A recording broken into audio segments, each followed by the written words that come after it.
It's time now for our Monday Sports Report. For all of the latest news and notes, we turn to Sonny Young with the Sonny Side of Sports. Hello, Sonny. Hi, Vincent, and sporty greetings once again to our Africa 54 viewers. Let's tip off in Slovenia, where France won its first ever European basketball title. The French, who we see in the white uniforms, beat Lithuania in the gold medal game 80-66.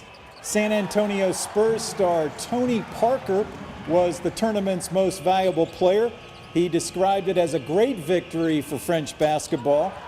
France's best previous performance at the EuroBasket competition was runners-up in 1949 and 2011. Parker's teammate on the Spurs, Boris Diaw, had 15 points for France in the final, while Nicolas Batum of the Portland Trail Blazers scored 17 points for the French. From Slovenia, let's go north to neighboring Austria for some championship mountain bike racing. First, let's take a look at the men's race, which was won by Joost Wickman of the Netherlands. He came from behind in the closing stages to win the four-cross world championship held under nearly ideal conditions in the mountains of Austria. The Dutch rider Wickman said the trophy was the only thing missing in his career, which has included both European and World Cup victories. Now let's take a look at the women's winner in Austria. Australia's Caroline Buchanan raised her arms in triumph. After surviving an action-packed women's race, Buchanan took an early lead. She got some help at the end from a spectacular crash.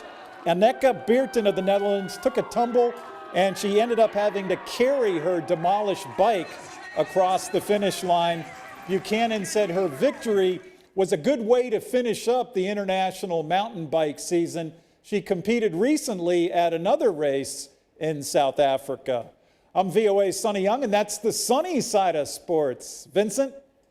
Hey, Sonny, you know, watching those races, I mean, I come from a racing country, but the bike thing, it's amazing, the speeds at which they're moving. I thought those are motorized And bikes. those are pretty good-sized hills they're traveling over, Vincent. I mean, we saw that one crash by that one rider, so it can be dangerous. It looks really pretty dangerous because a number of them are crashing. You see even one of the bikes looked like it had been mangled already. In fact, the American cycling star, now retired Lance Armstrong, he used to occasionally compete in mountain bike races. I don't know if he still does, though. So I better stay with our long-distance running, probably in Berlin. Might be a little safer. It's much safer there. And that's right. We do have the Berlin Marathon coming up on September 29th, Vincent. And Kenya's Patrick Macau, the world record holder, will be one of the favorites. You did mention to me that there's something special about this Berlin Marathon. Well, one of the reasons it's special, Vincent, it's a very fast, flat course. In fact, I think there have been a half dozen world records on the course in the German capital. And the Africans typically do very well there.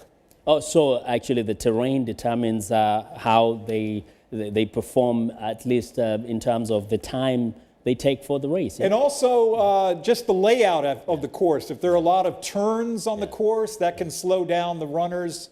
But Berlin is regarded as a very fast course. Okay. How many Kenyans do you know as of now who are going to participate? I think there will be approximately 6 to 10 on the starting line in the German capital. And I would never bet against the Kenyans, Vincent. that almost guarantees us the first, second, third positions. But what happened to our rivals to the north of Kenya? That's Ethiopia. There will probably be some Ethiopians as well in Berlin. Okay. Well, it's good. I hope, you know, it will be a good time. We'll be waiting for you to give us all the details. And I don't know if there's big money like there was with our I think there is. It's actually one of the major marathon races during the year, Vincent, and there will be some big prize money at stake. Okay. Any figure? I don't know offhand. I think it's roughly $75,000 to $100,000. That's good money. That's good money. All right. It was good coming on today and sharing with us. And we hope our viewers will be joining you again on Friday for even more exciting sports news. Thank you, Vincent. Yeah. Thank you. Any tip on what's coming on Friday, possibly? Well, I want to tell our viewers, follow me on Twitter now at VOA Sonny Sports. VOA Sonny Sports on Twitter. Okay, that's cool. And probably soon I'll also be joining you on Twitter. Well, thanks a lot. And so don't forget to watch Sonny Side of Sports every Monday and Friday right here on Africa 54.